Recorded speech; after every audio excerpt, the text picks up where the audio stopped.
Welcome to Rube's Cookbook. Today's recipe, traditional fish curry. Ingredients എന്തൊക്കെ വേണം നമുക്ക് നോക്കാം. ഒരു മുറി തേങ്ങ തിരികെ എടുത്തിട്ടുണ്ട്. കാരണം ഇതിന് കുറച്ച് അരപ്പ് കൂടുതൽ വേണ്ട ഒരു ടൈപ്പ് കറിയാണ്. അങ്ങനെ അര തേങ്ങ തിരികിയത്, പിന്നെ ഒരു 5-6 ചെറിയ ഉള്ളി, പക്ഷെ വലിയ ചെറിയ ഉള്ളി നോക്കി തന്നെ എടുത്തിട്ടുണ്ട്. ചെറുതാണെങ്കിൽ 2-3 ഉള്ളിയും കൂടെ കൂട്ടാം. പിന്നെ ഒരു 1.5 ടേബിൾ സ്പൂൺ മല്ലിപ്പൊടിയല്ല, മല്ലിയായിട്ട് എടുക്കുന്നതാണ് കുറച്ച് ടേസ്റ്റ്. പിന്നെ ഒരു 2 ടീസ്പൂൺ അടുപ്പിച്ച് ഒരു ഉലുവ എടുത്തിട്ടുണ്ട്. പിന്നെ ഒരു വലിയ നാരങ്ങയുടെ അത്ര ഒരു പുളി വേണം ഇതിന്. പിന്നെ ഒരു 10-12 ഓളം വറ്റൽമുളക്. ഇതെല്ലാം കൂടെ ഒന്ന് അരച്ചെടുക്കണം. ഇതാണ് ഇതിൻ്റെ പേസ്റ്റ് ആക്കി എടുത്തിട്ട് ചേർക്കുന്നത്. അതിലേക്ക് നമുക്ക് പിന്നെ വരാം. ഇപ്പോൾ ഇവിടെ ഒരു മുരിങ്ങയ്ക്ക, ഒരു വലിയ മുരിങ്ങയ്ക്ക തന്നെ ഞാൻ കഷ്ണിച്ച് എടുത്തിട്ടുണ്ട്. ഇനി നമുക്ക് മുളക് ചൂടാക്കാം.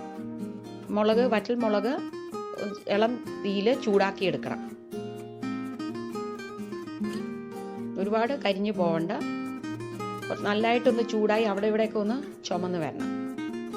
ഇതേപോലെ ഇത് ചൂടാക്കി എടുത്തതിന് ശേഷം ഉലുവയും കൂടെ ഒന്ന് ചെറുത് ചൂടാക്കി എടുക്കണം. കരിവേപ്പില, മഞ്ഞൾപ്പൊടിയും ഉപ്പും ഇട്ട വെള്ളത്തിൽ ഇങ്ങനെ കഴുകി ഇട്ട് വെക്കുക. എന്നിട്ട് അവിടെ നിന്ന് ആവശ്യമുള്ളത് കഴുകി എടുത്താണ് കറികൾക്ക് ഉപയോഗിക്കേണ്ടത്. ഇവിടെ ഞാൻ 1/2 കിലോ മോത മീനാണ് എടുത്തിരിക്കുന്നത്. നല്ല ദശ കട്ടിയുള്ള ഏത് മീനും ഇതിന് നല്ല ടേസ്റ്റാണ്. ഇനി അതിൽ അരച്ച അരപ്പ്, അതായത് ബാക്കി എല്ലാം കൂടെ ചേർത്ത് അരച്ചു. മുളക് വറുത്തതും, തേങ്ങ, ഉള്ളി, മല്ലി, ഉലുവ, മുളക്, പുളി എല്ലാം കൂടെ നമ്മൾ മിക്സിയിൽ മഷി പോലെ അരച്ചെടുക്കുകയല്ല, കുറച്ച് പരപരാ തന്നെ അരപ്പിരിക്കണം. കല്ലിൽ അരയ്ക്കുകയാണെങ്കിലും അതുപോലെ അരച്ചെടുത്താൽ മതി. ഇനി ഇതിൽ മുരിങ്ങയ്ക്കയും മുളകും കൂടെ ഇട്ട് കൊടുത്തിട്ടുണ്ട്. പച്ചമുളക് നീളത്തിൽ കീറി ഇട്ടിരിക്കുകയാണ്. അത് 2 മുളക് 3 മുളക് ജസ്റ്റ് ഇപ്പോൾ ഫ്ലേവർ ഞാൻ ആഡ് ചെയ്തതാണ്. അത് പതുക്കെ ഇനി ഇളക്കി കൊടുക്കുക. എന്നിട്ട് ആവശ്യത്തിനുള്ള വെള്ളം, മീൻ വേകാനും മുരിങ്ങയ്ക്കയും വേകാനുള്ള നിരപ്പായിട്ടുള്ളതിൽ കുറച്ച് വെള്ളം ഒഴിച്ച് ഇങ്ങനെ ചുറ്റിച്ച് വേകാൻ വെക്കുക.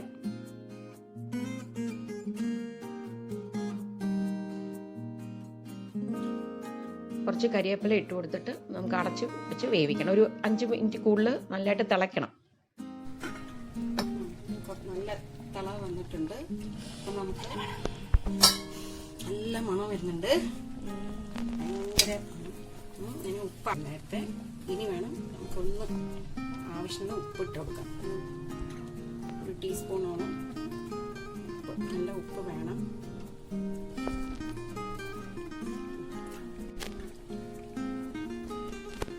പിന്നെ നമുക്കിങ്ങനെ ഒന്ന് ചുറ്റിച്ച് കൊടുക്കാം. കൈ ഞാൻ ചൂട് പറ്റാത്തവർ വെച്ച് ഞാൻ എടുക്കരുത്. കുറുകി വരുന്നുണ്ടെന്ന് തോന്നുകയാണെങ്കിൽ കുറച്ചുകൂടെ വെള്ളം ആഡ് ചെയ്ത് കൊടുക്കാം. കാരണം പുളി പിഴിഞ്ഞ് സാധാരണ വെള്ളം എല്ലാവരും ആഡ് ചെയ്യുന്നത്. അപ്പം അത് ഞാനിവിടെ ആഡ് ചെയ്യാത്തതുകൊണ്ട് കുറച്ചുകൂടെ വെള്ളം ആഡ് ചെയ്യേണ്ടി വരും.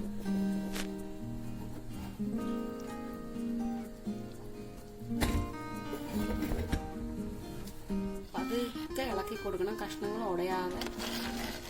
മുറ്റത്തുനിന്ന് കഷ്ണങ്ങൾ ഇങ്ങനെ നിറച്ചിട്ട് കൊടുക്കാം.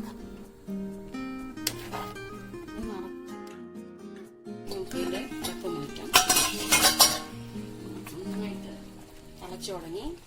തീ ഒതുന്നാലും ഇങ്ങനെ വെച്ചിട്ട് കൈ നന്നായിട്ട് എല്ലായിടവും ഇട്ടിട്ട് ചുറ്റി കൊടുക്കാം. കഷ്ണമൊക്കെ നന്നായിട്ട് വെന്തിട്ടുണ്ട്. മുരിങ്ങയ്ക്ക വെന്തോന്നാണ് ആദ്യം നോക്കണ്ടത്. മുരിങ്ങയ്ക്ക വേവായിട്ടുണ്ട്. കുറച്ച് അത് ആയിക്കഴിഞ്ഞു. കരിവേപ്പില നിറച്ച് ഇട്ട് കൊടുക്കാം.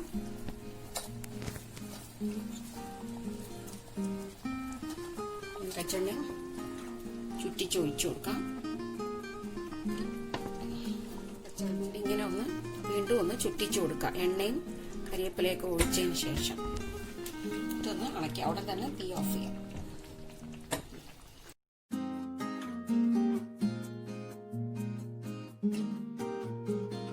ഇത് ചട്ടിയിൽ തന്നെ വറ്റിച്ച് ഉപയോഗിക്കാമെന്നുള്ളതാണ്. പുറത്ത് തന്നെ വെച്ചാൽ മതി, ഫ്രിഡ്ജിൽ വെക്കേണ്ട ആവശ്യമില്ല. മീൻ കറി റെഡി.